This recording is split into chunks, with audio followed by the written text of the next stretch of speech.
నమస్తే. Welcome to our channel. నేను విశాల్. ఎంత పోరాటం చేస్తున్నా సాక్ష్యాలు కానీ తారుమారు అవుతున్నాయి. ఎందుకు అవుతున్నాయి? ఇదే కోణంలో చూసుకుంటే వైఎస్ వివేకానంద హత్య కేసుకు సంబంధించి ఇప్పటికీ ఒక కొలిక్కి రాలేదు. ఆ కేసు కూడా నీరు కారిపోయే క్రమంలో సునీతారెడ్డి గారైతే లోతైన విచారణ జరగలేదని చెప్పి ఆమె బాధ ఇంకెవరు తీరుస్తారు?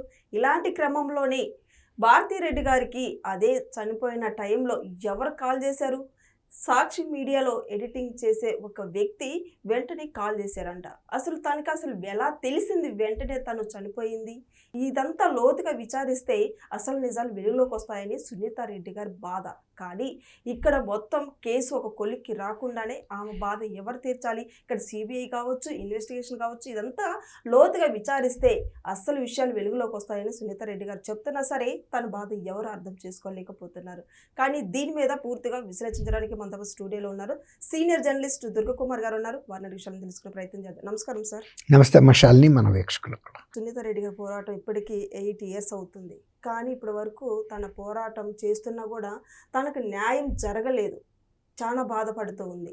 అయినా సరే ఈ కేసు ఒక కొలిక్కి రాకుండా అంత నీరు గారిపోయే క్రమంలో సునీతారెడ్డి గారికి ఏయో కొన్ని వచ్చిన ఆధారాలు బట్టి చెప్తుంటే భారతిరెడ్డి గారికి ఇట్లా సాక్షి నుంచి ఎడిటర్ ఒక అబ్బాయి కాల్ చేయటం వెంటనే అసలు తనకి ఎలా తెలిసింది అని చెప్పి ఇప్పుడు అడుగు క్వశ్చన్ చేస్తున్నా కూడా దీని మీద మీ స్పందన ఏంటి సార్? అసలు ఈ వివేకానంద రెడ్డి గారి హత్య అనేది మొదటి నుంచి అనేక అనుమానాస్పదమైన పరిస్థితులు కలిగినాయమ్మా. అసలు అది ఎంత తీవ్రమైన కేసు అయినప్పటికీ కూడా విచారణలో దాని మీద సిబిఐ కానీ ఎవరు కూడా సరైన దృష్టి పెట్టలేదు. సిట్ అంతకుముందు వేశారు, సిట్ నుంచి మళ్ళీ సిబిఐకి ఇచ్చారు. సిట్ కానీ సిబిఐ కానీ సరైన న్యాయం జరగలేదన్నది ఆమె బాధ. బేసికల్లీ సునీతారెడ్డి గారు ఒక ప్రముఖ డాక్టరు, అందులోనూ కంటేజియస్ డిసీజెస్ అంటే కరోనా లాంటి అంటువ్యాధులు, ఇలాంటి మహమ్మారులు ప్రబలే అలాంటి ప్రత్యేకమైన సబ్జెక్టులో ఆమె లండన్లో డాక్టర్ ఆఫ్ మెడిసిన్ చదివారు. ఆమె ఆ డిపార్ట్మెంట్కి అపోలోలో హెడ్. అలాంటి ఒక డాక్టర్ని ఒక ఇన్వెస్టిగేటివ్ ఆఫీసర్గా మార్చింది ఆ కేసు. ఎందుకంటే ఎవరో పట్టించుకొని ఈ సందర్భంలో కనీసం దాదాపు 13 లక్షల పేజీల ఇన్వెస్టిగేషన్ జరిగిందన్నట్టు చెప్తున్నారు ఆమె. వాటిల్లో నుంచి పట్టుకోవటానికి ఆమె అర్ధరాత్రుల వరకు ఉండి మళ్ళీ వేకోజాములు లేచి, తన సబ్జెక్ట్ కాదు దర్యాప్తు అనేది, పోలీసులు చేయాల్సిన దర్యాప్తు. అందులో సిబిఐలోకి తీసుకునే వాళ్ళని మెరికల్ లాంటి వాళ్ళని తీసుకుంటారు.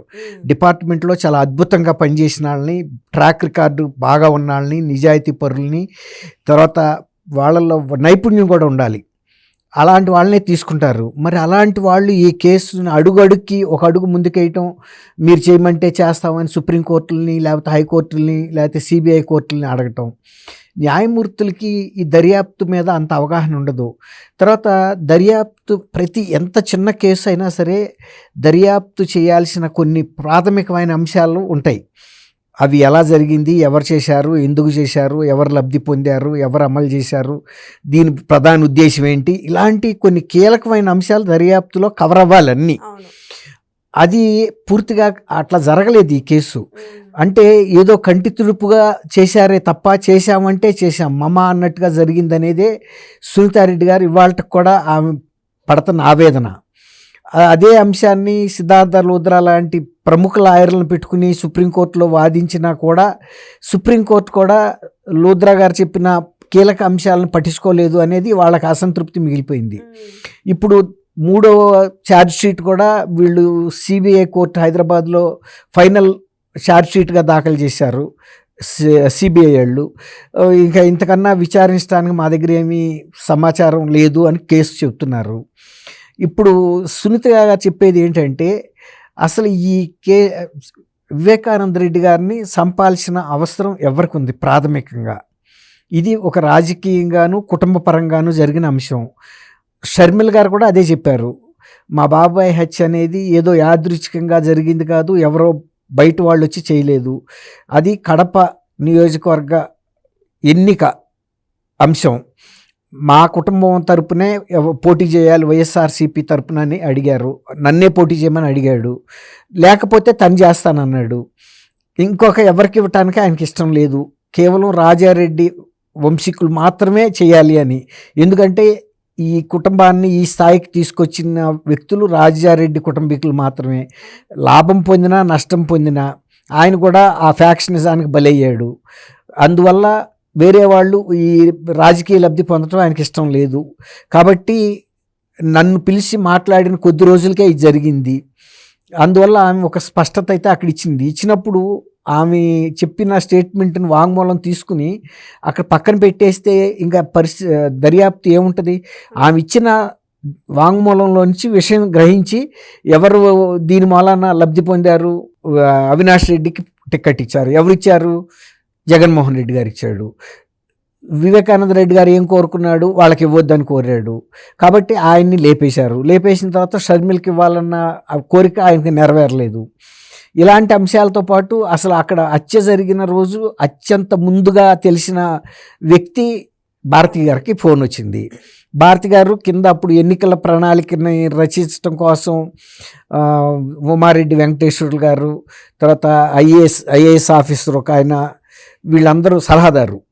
వీళ్ళు ఉన్నప్పుడు పైకి వెళ్ళాడు. కిందకు వచ్చిన తర్వాత వెంటనే బాబాయ్ ఈజ్ నో మోర్ అని చెప్పారు, చిన్నాన్న ఈజ్ నో మోర్ అని. వాళ్ళు కూడా ఏమనుకున్నారు? ఏదన్నా సహజ మరణంగా జరిగి ఉంటుంది, ఏ గుండె నొప్పి వచ్చి ఉంటుందని అనుకున్నారే కానీ బాబాయ్ ఈజ్ నో మోర్ అని ఆయన రీజన్ చెప్పలేదు. మరి సావు కబురు చెప్పినాడికి ఎందుకు చచ్చిపోయాడో తెలియకుండా ఉండదు కదా అక్కడి నుంచి చెప్పారంటే. తర్వాత అసలు ఫస్ట్ నిజంగా గనక చెప్పాలంటే ఆయన మరణ వార్త చెప్పాల్సిన వ్యక్తి ముందు ఆయన భార్యకి చెప్పాలి, ఎవరైనా అక్కడ బాధ్యత గల వ్యక్తి అయితే. అట్లాగే తర్వాత ఈమెకి చెప్పాలి, సునీత గారితో చెప్పాలి. తర్వాత అట్లాగే జగన్మోహన్ రెడ్డి గారికి పని వాళ్ళు చెప్పారు అనుకోండి.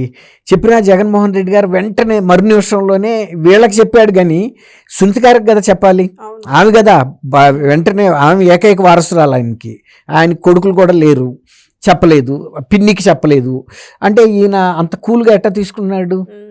అంటే ఆయనకి కొంత అవగాహన ఉంటే తప్ప అలాంటి అంశాన్ని జీర్ణించుకోవటం కష్టం అంత సడన్గా. అంతకుముందు రాత్రి ఆయన ఎన్నికల్లో ప్రచారానికి జగన్మోహన్ రెడ్డి గారి తరపునే వెళ్ళొచ్చి పడుకున్నాడు. మరి ఆయన పార్టీ కోసం చేస్తున్న వ్యక్తి, ఇంటికి పెద్ద ఆయన రాజశేఖర రెడ్డి గారు చనిపోయిన తర్వాత కుటుంబ పెద్ద, ఒక రకంగా ఆయనే మంచో చెడో చెప్పాల్సింది. అంటే ఈయనంత డబ్బు లేకపోవచ్చు, ఈయనంత నాయకత్వ పార్టీ లేకపోవచ్చు, కానీ ఇంటికి సంబంధించిన అంశాల్లో కుటుంబ పెద్ద ఆయనే కదా. మరి అట్లాంటప్పుడు ఈయన షాక్ అయిపోయి వెంటనే ప్రయాణం అయ్యి వెళ్ళిపోవాలి కదా. వాళ్ళతో ఇంకా అక్కడ కొనసాగించాల్సిన అవసరం లేదు కదా. సాయంత్రం 6ంటికి చేరాడు. పొద్దున ఎప్పుడో 4ంటప్పుడో 3:30కో ఆయనకు తెలిస్తే తెల్లారుజామున. అప్పుడు రాక ఎందుకు ఆగాడు? ఇట్లాంటి అంశాలు అనేకం సునీతారెడ్డి గారికి ఉన్నాయి. తర్వాత సుపారీ ఇచ్చారు 40 కోట్లు. వివేకానంద రెడ్డి గారిని చంపడానికి సుపారీ 40 కోట్లు ఇవ్వగలిగే శక్తి ఎవరికి ఉంటుంది? తర్వాత ముందు అది గుండెపోటని ప్రచారం చేశారు, ప్రసారాలు చేశారు వాళ్ళ టీవీలోనే. ప్రసారాలు చేసిన వాళ్ళు చచ్చిపోయినప్పుడు ఆయన చూస్తేనే అర్థమైపోద్ది కదా, ఆయన రక్తపు మడుగులో ఉన్నాడు, తలంతా నరికేశారు, మెదడు బయటకు వచ్చేసింది.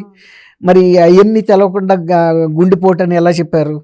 చనిపోయాడని చెప్పబట్టే కదా గుండెపోటు అని చెప్పింది. గుండెపోటు వస్తే తల బద్దలైపోద్దా? ఎక్కడ అవ్వదు కదా. అట్లా అనేకమైనటువంటి తర్వాత కాసేపటి తర్వాత మర్డర్ అన్నారు, అనుమానాస్పద మరణం అన్నారు, మార్చిరీకి తీసుకెళ్లారు. మార్చిరీకి తీసుకెళ్లకుండానే ప్రైవేట్ హాస్పిటల్ భారతీరెడ్డి వాళ్ళ ఫాదర్ గంగిరెడ్డి గారిది ఒక సూపర్ స్పెషాలిటీ హాస్పిటల్ నుంచి స్టాఫ్ని పిలిపించి కట్లు కట్టి కుట్లేసి అటుకి పౌడర్లు అద్ది తల దెబ్బలు కనపడకుండా మేకప్లు చేసారు. అంటే సునీత గారు వస్తారు, సహజ మరణం అనుకుని కారణం చేయించేస్తారని అనుకున్నారు.